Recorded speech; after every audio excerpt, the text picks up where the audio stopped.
대림절 주님이 오시기를 기다리자 하는 그런 기간이라고 했습니다. 지난 시간에 우리는 시므온과 안나가 예수님을 영접하는 그런 말씀을 나눴습니다. 시몬과 안나, 나이가 많은 할아버지 할머니 두 분, 아기 예수님 이 땅에 오셨을 때 사람들이 몰라봤지만 시몬과 안나, 주님이 오시기를, 메시아가 오시기를 간절히 사모했고요. 그리고 간절히 그만큼 기도했고요.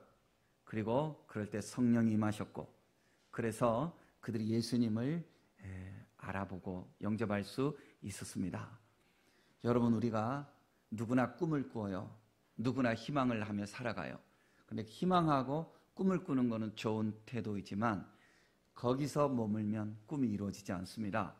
희망하고 소망하는 만큼 간절히 기도해야 하는 것입니다.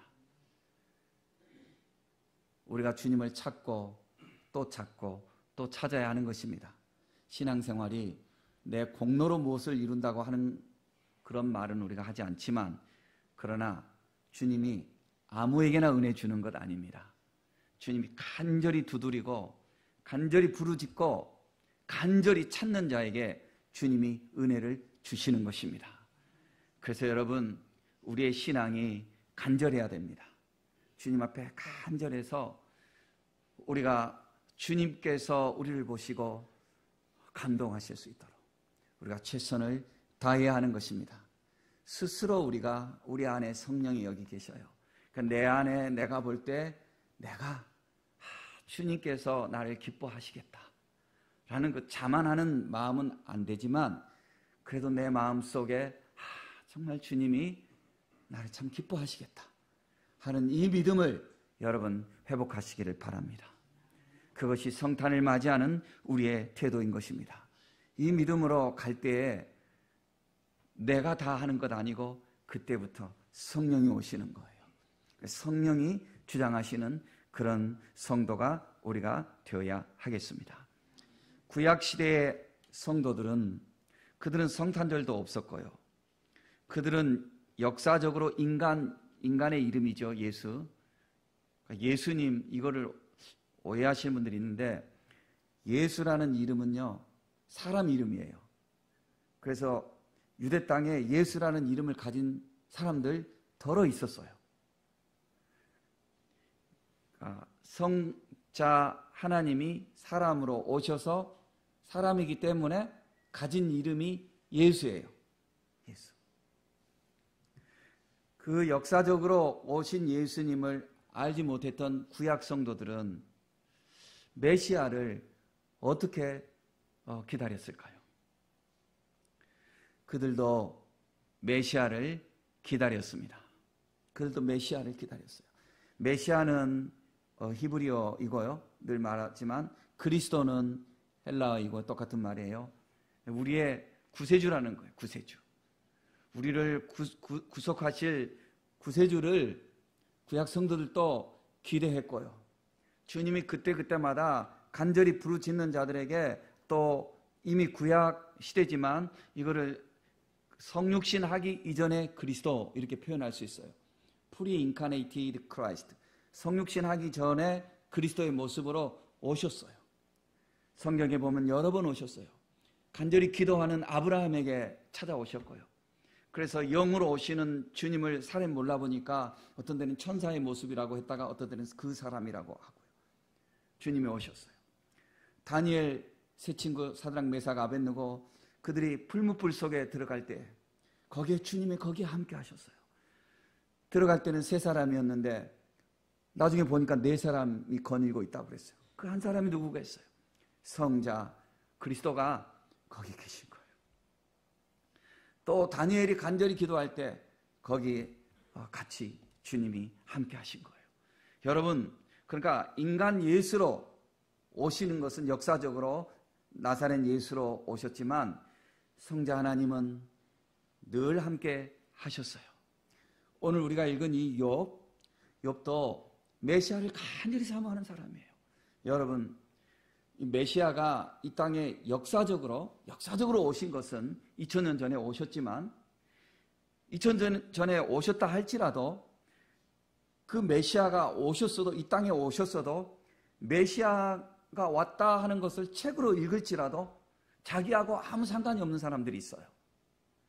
예수님이 유대 땅을 거닐 때에도 예수님이 그 자리에 있었지만 저분이 예수래 해도 예수님의 그 은혜하고 아무 상관이 없는 사람들이 있었어요. 그렇죠?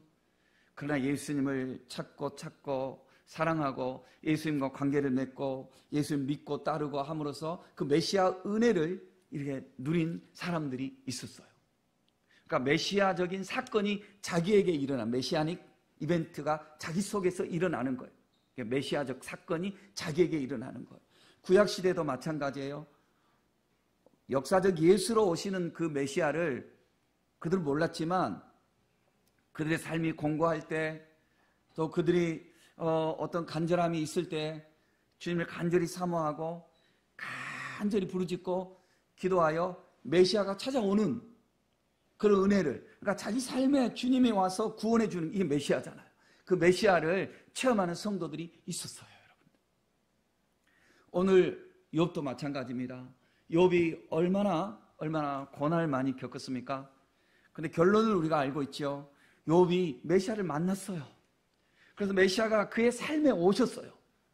그래서 그의 삶이 모든 것이 다 무너졌지만 나중에 2배로 다 회복이 되고 다 갑절로 회복이 되었어요. 메시아가 와서 회복이 되는 거예요. 여러분, 우리도 메시아가 우리에게 찾아오셔야 돼요. 주 예수 그리스도 역사적으로 2000년 전에 오셨고 우리가 책으로 예수님 오셨다는 거 알고 있고 할지라도 이 예수님이 나에게 오셔야 돼요. 나에게. 내가 지금 배고픈데 나에게 내 배를 채워주시는 주님이 오셔야 되고, 내 몸이 지금 병들었는데 내 몸을 지금 치료해 주실 그 주님이 오셔야 되고, 내가 지금 이 공고한 상황에 있는데 이 공고함을 해결해 주실 그 주님이 여기에 오셔야 하는 거예요. 그래서 여러분, 이 주님이 나에게 오시기를 간절히 사모하는, 이것이 특별히 늘 사모해야 되지만 이것이 대림절의 신앙의 우리에게 교훈이 되는 것입니다. 그래서 사랑하는 성도 여러분, 성탄절이 이제 오기까지 더욱 간절히 주님을 갈망하고 사모하여서 주님이 여러분 개인에게 오시고 가정에 오시고 그리고 우리 교회에 오시기를 우리 소망합시다. 이 욥이 너무나 힘들어요. 너무나 모든 걸 다 잃었어요. 욥이 어느 날 그냥 욥은 일상적인 성도예요. 소소한 여러분, 우리가 행복이라는 게 뭐 대단한 거 아니잖아요. 그렇죠? 뭐 이상한 대단한 것을 막 추구하는 것이 그 비정상이에요. 그러니까 마약을 먹고 뭐 그런다고 하잖아요. 그거는 뭐 환각 상태로 가는 거예요. 우리 여러분, 행복이라는 게 뭐예요? 행복이라는 게 평범함 속에서, 그게 행복인 거 아니에요? 아침에 일어나고 오늘도 보니까 감기 걸리고 이러신 분들 많이 계시는데 힘들잖아요. 몸이 아프면. 여러분 건강하시길 바라고요. 여러분 이 겨울철 주의 은혜로 여러분 정말 건강하시길 주의 이름으로 축복합니다. 얼마나 힘드시겠어요? 그 행복이라는 게 아침에 건강하게 일어나고 하루의 일과를 일상을 잘 보내고 또 저녁에 문을 열고 들어올 때 그때 평안하고, 그래서 제 기도는 단순히 우리 성도들이 아침에 문을 열고 나갈 때 기쁨과 소망을 가지고 나가게 하시고, 저녁에 문을 열고 들어올 때 가정 안에서 행복과 감사가 넘치는 삶을 살게 주옵소서. 이게 저 기도거든요. 이게 축복이거든요. 여러분, 행복이라는 게 뭐 다른 거 아니잖아요. 이런 소소한 거잖아요. 물론 그 중에서 상대적으로 조금 잘 사는 사람이 있어요. 조금 뭐 덜 가진 사람이 있어요. 아주 대단한 자동차를 모는 사람도 있고 조금 저렴한 자동차를 모는 사람도 있어요. 그러나 큰 자동차 몰건 작은 자동차 몰건 그저 일상 속에서 행복하게 이렇게 누리는 거, 그거 다 행복한 거예요. 이것이 행복이에요. 욥이 상대적으로 좀 많이 가진 거 있었어요. 그래서 그는 남에게 베풀기도 많이 베풀고 그랬습니다. 그런데 어느 날 알 수 없는 이유로, 이 세상에는 알 수 없는 이유가 많아요. 왜냐하면 이 땅이 천국이 아니기 때문에 그래요, 여러분. 욥이 자기 재산을 다 잃어버리고 자녀들 다 잃어버리고 건강도 다 잃어버렸어요. 그러니까 자기 아내도 냄새가 싫다고 욥의 신앙을 비웃으면서 떠났고, 욥을 그렇게 존경하던 친구들마저 욥에게 찾아와서 야, 너 우리가 모르는 죄가 분명히 있어. 그러니까 너 실토해라. 하나님 앞에 너 실토해. 회개해. 이런 식으로 나왔어요. 그래서 여러분, 욥이 얼마나 이 힘든 고난을 겪냐면은, 제가 학교 때에 율무차 있잖아요. 여러분 율무차 아세요? 율무차 이렇게 기계에서 빼먹잖아요. 동전 100원 넣고. 지금도 100원인지 모르겠는데 저희 학생 때 100원이었어요. 100원 넣고 이렇게 율무차 빼먹어요. 습관적으로 빼먹잖아요, 학생 때. 율무차 이렇게 빼먹는데, 율무차에 어느 날 보니까 율무차에 Job's Tears Tea 이렇게 써져 있는 거예요. 욥의 눈물의 차 이렇게 써져 있는 거예요. 그냥 율무차가 욥의 눈물의 차라는 것을 그때 처음 알았어요. 그러니까 제가 성경을 공부하니까 관심이 있잖아요. 그래서 찾아보니까 정말 맞아요. 율무가 영어로 욥의 눈물이더라고요. 왜 이렇지? 그냥 넘어갔어요. 궁금했지만 그냥 넘어갔어요. 요즘은 인터넷 검색하면 다 나오는 시대인데, 그런데 제가 김진홍 목사님, 제가 그 공동체 제가 장학생이었거든요. 그래서 여름 되면 또 겨울 되면 1년에 2번 노동하러 가요. 그 공동체. 일하는 거 정말 기뻐요. 닭똥도 치우고 뭐 논에 이렇게 그 논두렁도 이렇게 하고 참 일하는 거 재밌었어요.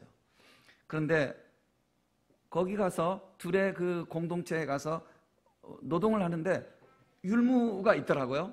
그래서 율무를 봤어요. 보니까 정말 이렇게 달기똥 눈물처럼 그 열매가 달기똥 꼭 눈물 같아요. 눈물 같아. 그러니까 기독교 문화 속에 사는 서양 사람들이 그것을 보고 야, 이거 욥의 눈물이구나. 욥이 이만큼 눈물을 많이 흘렸어요. 욥이 참 고통스러워요. 그리고 친구들도 욥의 가슴을 이렇게 막 뚫어주는 거예요. 위로한다 하면서도 사실은 너무 고통을 주는 거예요. 그래서 영어에 욥의 친구들 혹은 욥의 위로자들, 이런 뜻은 뭐냐면 위로하는 척 하면서 사실은 마음을 헤집는 사람들, 그를 그렇게 표현을 해요. Job's friends 혹은 Job's comforters 하면은 그는 위로한답시고 오히려 상처를 주는 사람들. 우리가 그럴 때가 있거든요. 우리도 모르게도 그럴 때가 있거든요. 그러니까 욥이 그 어떤 것도 위로가 되지 않는 거죠. 위로가 되지 않고 친구들마저 그렇게 하고 돌아서고 비난하고, 그 다음에 평소에 자기에게 시세를 많이 졌던 사람들, 그런 사람들이 다 돌아서는 거예요. 다 비웃는 거예요. 다 조롱하는 거예요. 욥이 너무 괴롭죠. 욥이 너무 괴로워요. 욥이 지금 사는 시대가 언제냐면요, 족장 시대예요. 아브라함과 같은 비슷한 시절이에요. 그러니까 지금부터 4,500년 전, 아주 옛날이죠. 그 옛날이에요. 욥이 너무나 괴로워요. 그러니까 욥 큰 물음표가 있어요. 우리들도 물음표예요. 하나님, 욥에게 도대체 왜? 그러나 욥 자기 자신은 더 크죠. 하나님, 도대체 저에게 왜? 저에게 왜? 여러분, 근데 욥만 이런 게 아니에요. 알고 보면 성경의 욥만 그런 게 아니고요, 어떤 의미에서 크고 작은 문제이지 이 세상에 살아가는 사람들이 하나님, 도대체 왜 저에게? 저 이렇게 열심히 살아가는데, 하나님 저에게 왜? 이런 게 참 많아요. 남들이 보기에 그렇게 신앙이 참 좋은 그 집안인데 어떤 경우 그 자식이 왜 그러냐고요. 그 자식이 그래. 남들이 볼 때 모든 걸 다 가진 것 같고 참 행복하게 보이는데 들어가 보니 가슴이 구멍이 뻥뻥 뚫려 있는 일들이 있는 거 보게 되거든요. 하나님, 도대체 왜? 하나님, 도대체 왜 그러지, 하나님? 여러분, 우크라이나 있잖아요. 그 땅에 그날 아침에 엄마 갔다 올게, 그 예쁘게 해맑게 웃으며 유치원을 갔던 그 아이가 오질 않는 거죠. 그죠? 또 어떤 아이는 집에 돌아왔는데 그 집이 폭삭 사라져버린 거죠. 엄마 아빠를 찾을 수가 없는 거죠. 내일 모레 결혼하기로 약혼하고 기다리고 있는 그 청춘 남녀가 불구가 되거나 흩어져 버린 거죠. 도대체 왜 그러지? 이스라엘 땅, 가자 지구가 됐건 이스라엘 땅이 됐건 그 땅에 지금도 일상 속에서 소소한 행복을 누리며 살아가려고 했던 그 사람들, 아침밥을 먹으려고 준비했고 혹은 다음 날을 위해서 소풍에 김밥을 싸고 했던 그런 사람들, 어느 날 갑자기 그 사람들이 도대체 왜 폭탄을 맞으며 총알을 맞으며 잡혀서 끌려가야 할 개인적인 이유가 어디에 있냐고요. 개인적인 이유는 없어요. 개인적인 이유. 하나님 왜 우리에게 이런 것이 정도의 차이지만 이 세상에 있는 사람들이 다 겪어요. 왜 그럴까요? 정답은요, 여러분, 정답은 우리가 그 사람의 구체적인 정답은 우리는 줄 수는 없지만 그러나 공동체적인 큰 베이스 속에서 정답은 우리 알아요. 왜 그러죠?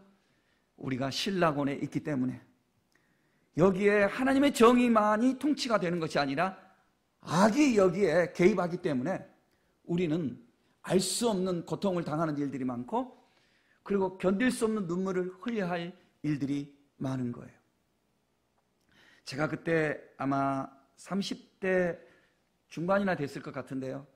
권사님들 손에 이끌려서 연희동에 있는 어떤 집에 신방을 갔습니다. 그 집은 정말 보기 드문 대저택이었어요. 그래서 마당이 큰 잔디밭이 있고요. 집이 너무 멋진 집이었어요. 그런데 그 안에 아저씨가 그냥 혼자 덩그러니 이렇게 앉아가지고 이게 죽겠다고 하는 거를 이제 권사님들이 제가 목사니까 저를 데려간 거예요. 제가 그분에게 뭐라고 위로의 말을 했는지 전 모르겠어요. 기억이 하나도 안 나고 내가 그분에게 뭐라고 해야 될 말도 없었던 것 같아요. 거기다 대고 성경에 뭐 어쩌고 이렇게 하는 것 자체도 어떻게 너무 죄송한 것 같고 그가 당하는 고난이 너무 크니까. 그리고 몇 달 있다가 또 신방을 갔어요. 이제 그 집은 다 넘어갔고 일산으로 가자고 그래서 또 일산으로 갔습니다. 아파트 내가 살던 교회 사택에 비해서 참 굉장히 좋은 아파트였어요. 굉장히 좋은 아파트였는데 그분은 그게 그냥 눈에 차지가 않는 거죠. 워낙 부자였기 때문에 여전히 거기서 체념하고 투덜대고 불평하고 원망하고 그리고 물음표만 이렇게 말씀하고 있었어요. 저도 참 물음표죠. 하나님, 우리가 어떻게 해야 됩니까? 무슨 말이 생각이 안 나지만 그래도 내가 이 말은 했던 것 같고 그리고 지금도 내가 한다면 이 말만 할 것 같아요. 이 말은 분명히 할 것 같아요. 이 말은. 우리가 죄인입니다. 이 땅이 신라곤입니다. 여기가 낙원이 아닙니다.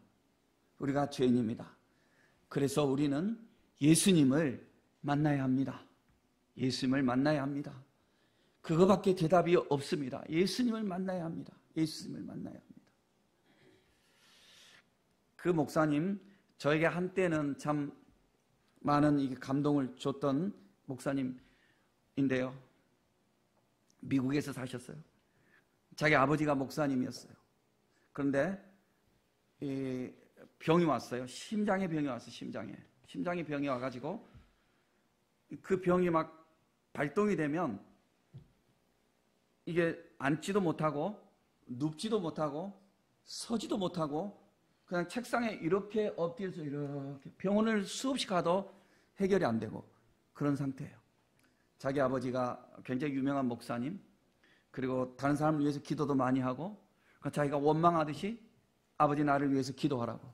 그런데 아버지가 기도하라고 해서 기도했겠습니까? 기도하지 말라고 해서 기도 안 하겠습니까? 얼마나 기도하겠습니까? 그런데 이게 낫질 않는 거예요. 낫지도 않고 아버지를 많이 원망해요. 이 사람 아버지를 나중에까지 많이 원망했는데 그런데 어느 날 이 사람이 병원에 가서 이제 다 죽어가니까 자기가 하나님께 자기가 간증이에요.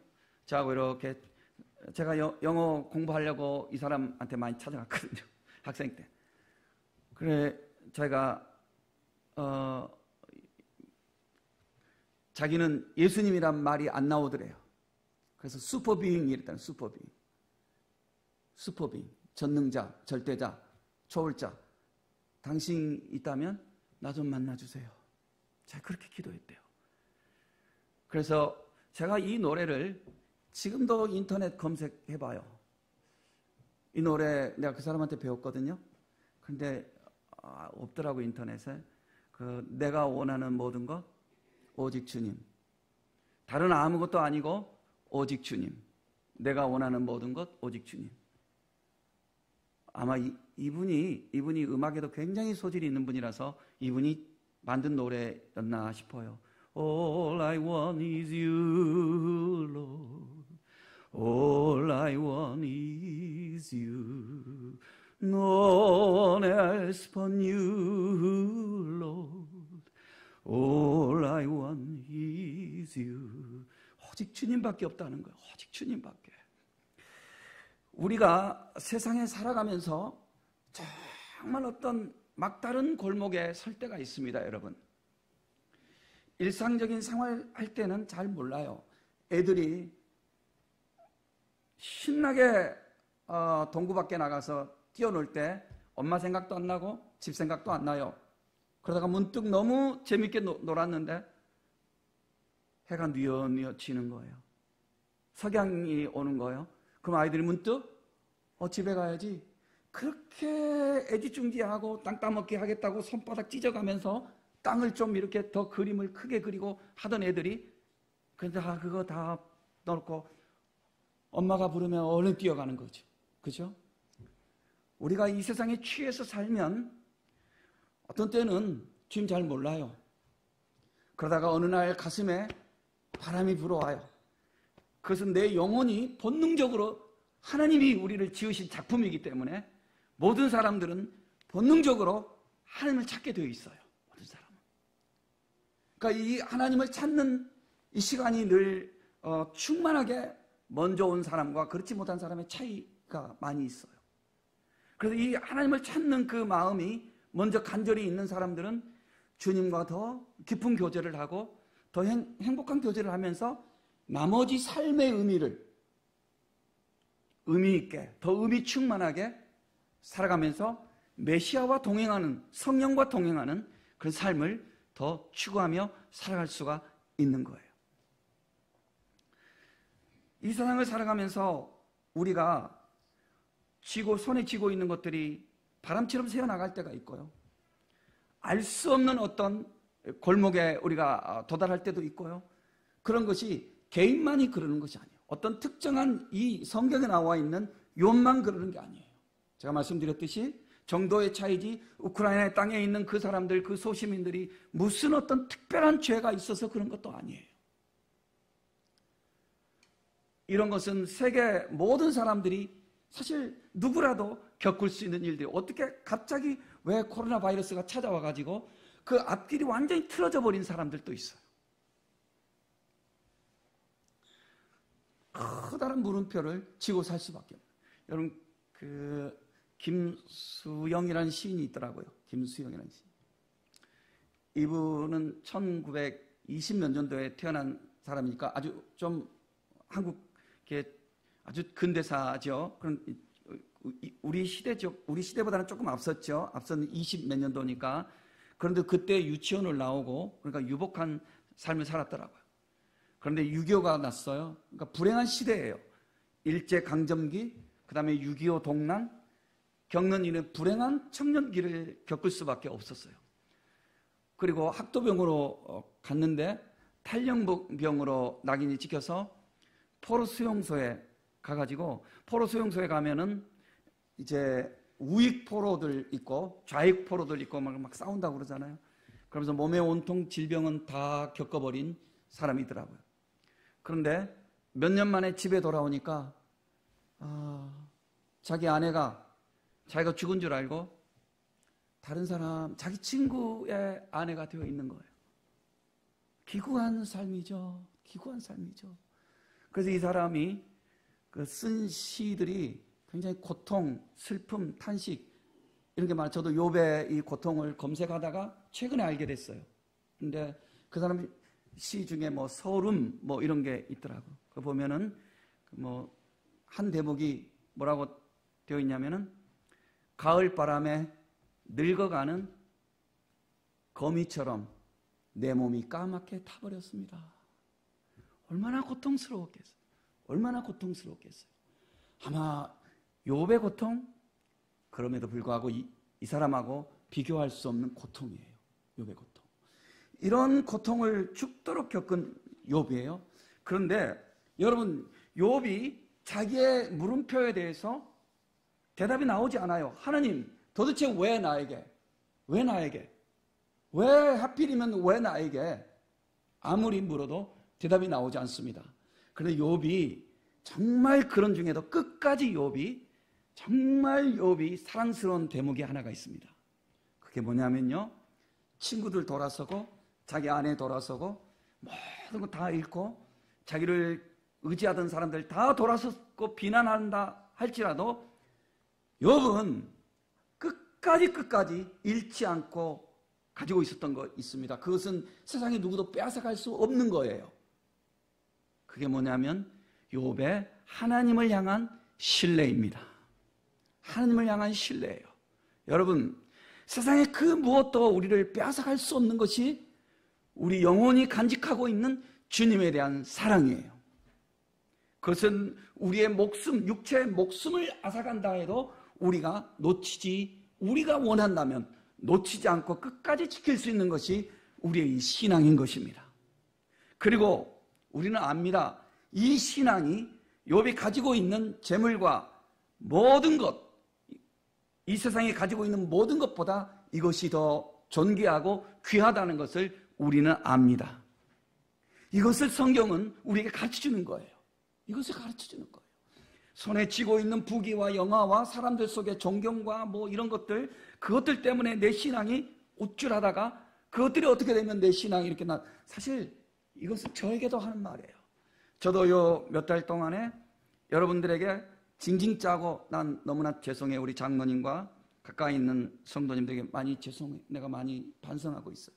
너무나 많이 내가 징징 짰어요. 너무나 많이 징징 짰어요. 너무 힘들어서.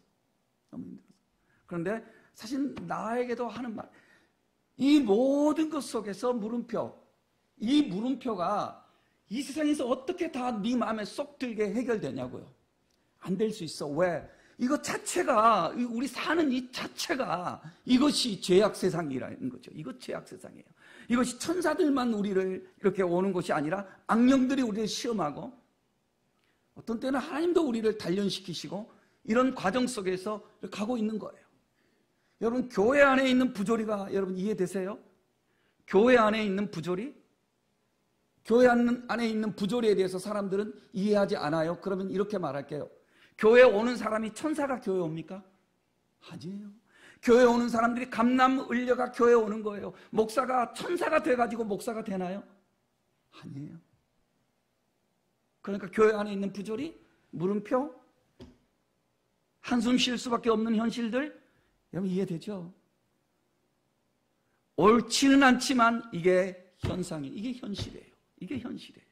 그리고 아무리 평범하게 우리가 아무리 그냥 모순됨이 비교적 없이 잘 살아가고 있다고 해도 이 세상 자체가 우리에게는 그다지 우리에게는 잠깐 소꿉장난하면서 노는 시간은 행복할지 모르지만 영원한 시간을 알고 있는 세계관 속에서 세상을 돌아볼 때는 세상이 참 행복하지 않아요. 태안에 가면요, 제가 언젠가 한번 가봐야 되겠다 하는데도 못 가고 있는데 그 바닷가에 그 산 이렇게 그 건물이 지어져 있는 곳에 이렇게 내다보면 너무나 아름다운 절경이 있는 곳에 캐나다 선교사님들이 지어놓은 선교사님들 숙소로 지어놓은 통나무집이 있습니다.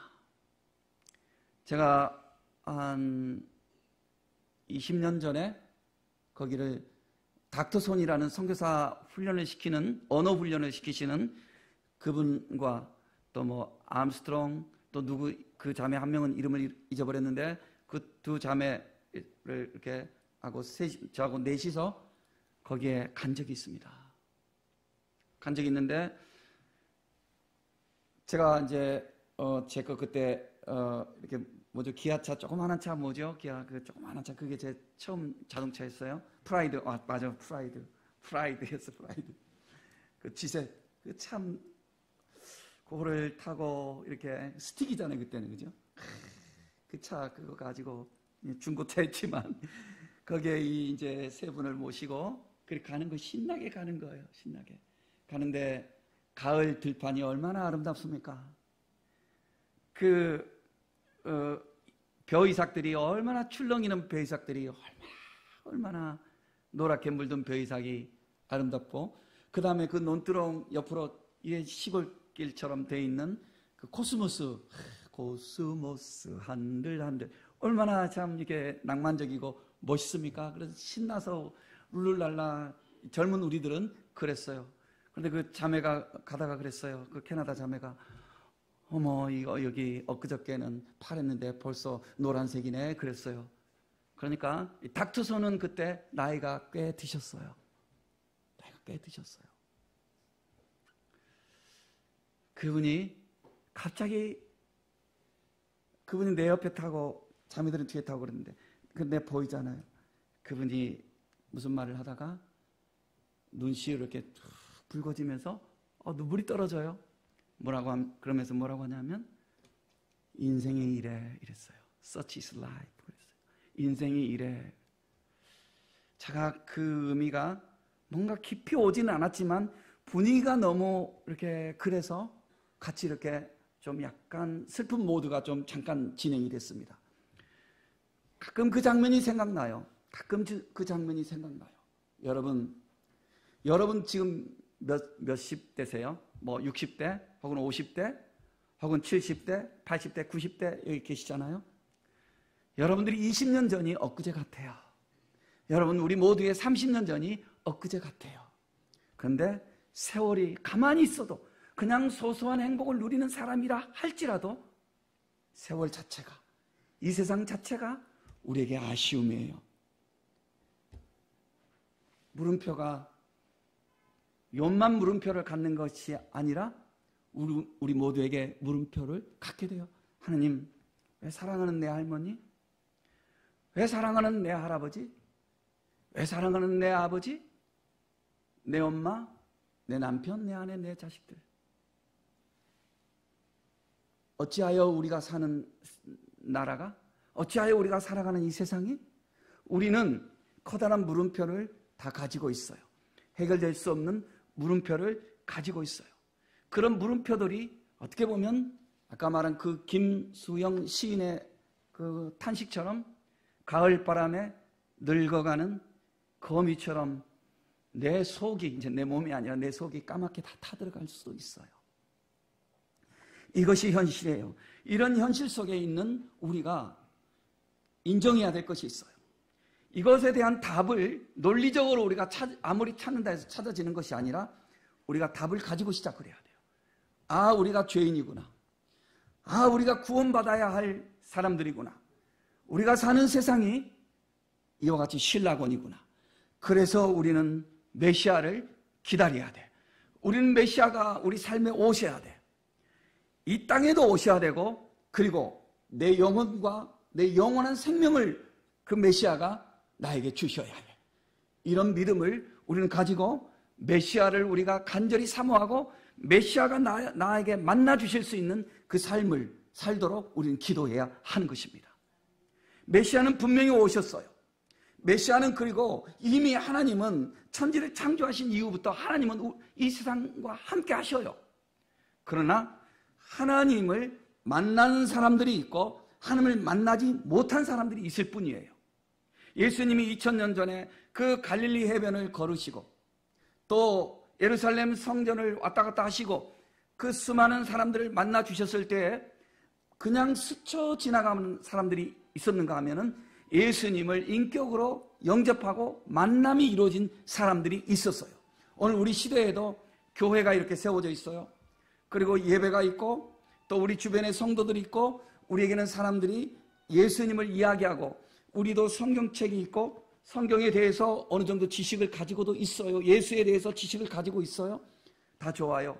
그러나 여기에 있는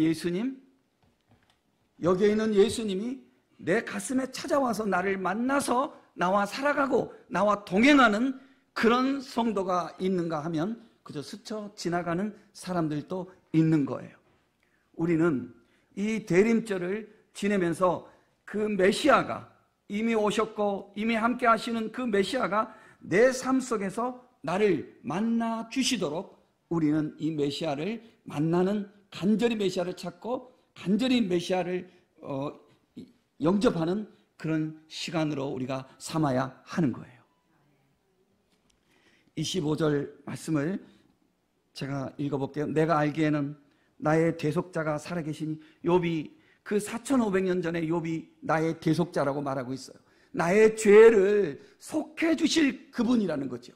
그러니까 역사적 인물로서 예수님을 욥은 몰랐지만 예수로 오시게 될 그 메시아를 욥은 알고 있었어요. 욥은 기대하고 있었어요. 살아계시니 마침내 그가 땅 위에 서실 것이라, 언젠가 오실 것이라. 내 가죽이 벗김을 당한 뒤에도 내 육체 밖에서 내가 하나님을 보리라. 내가 혹 죽는다 할지라도 나는 그 하나님을 내가 보리라. 영생에 대한 믿음을 가지고 있어요. 내가 그를 보리니 내 눈으로 그를 보기를 낯선 사람처럼 하지 않을 것이라. 우리가 주님을 언젠가 뵙게 될 거예요. 그날이 우리 모두에게 찾아와요. 그날을 늘 기다리며 내 등불 밝게 켰다가 주께서 오라 하시면 내 영혼 들어가리라. 주님을 우리가 만날 때가 모두에게 오는 거예요. 그때 주님을 뵐 때 주님과 반가운 만남이 돼야지 주님과 너무 낯선 사람 되지 않는다는 거예요. 이것은 평소에 우리가 주님을 간절히 교제하고 사모하며 사랑할 때 이루어질 수 있는 거예요. 그래서 욥이 뭐라고 합니까? 내 마음이 초조하구나, 내 마음이 다급하구나, 내가 주님을 만나고 싶어서 갈급하다, 이런 말씀인 거예요. 사랑하는 성도 여러분, 우리에게 지금은 기회예요. 무슨 기회예요? 주님을 더 충만하게 영접할 수 있는 기회예요. 25시라는 소설이 있어요. 루마니아의 게오르규라는 분이 쓴 소설 알고 있어요, 모두. 그죠? 모리츠라는 그 소설의 주인공이 루마니아 한 농부인데 유태인으로 오해를 받아서 나치에게 끌려가요. 그러나 그가 유태인이 아니라는 것을 확인하고 그가 탈출을 해요. 그런데도 헝가리로 가는 바람에 루마니아하고 헝가리 사이가 좋지 않아서 다시 그 나치 부대로 들어가가지고 유태인이 아님에도 불구하고 나치는 유태인을 학살하잖아요. 그죠? 거기서 그 강제의 노역병으로 한 13년인가를 수고를 해요. 그리고 전쟁이 끝나고 드디어 그가 그토록 그리워하던 집에 왔어요.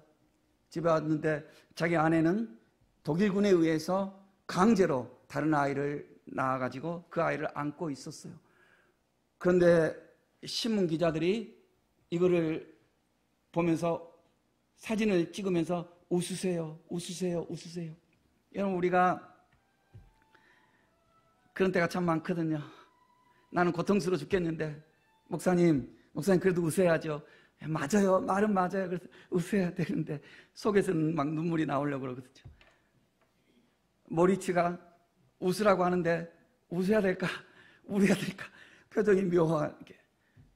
게오르규 작가가 그랬어요. 25시가 뭐냐?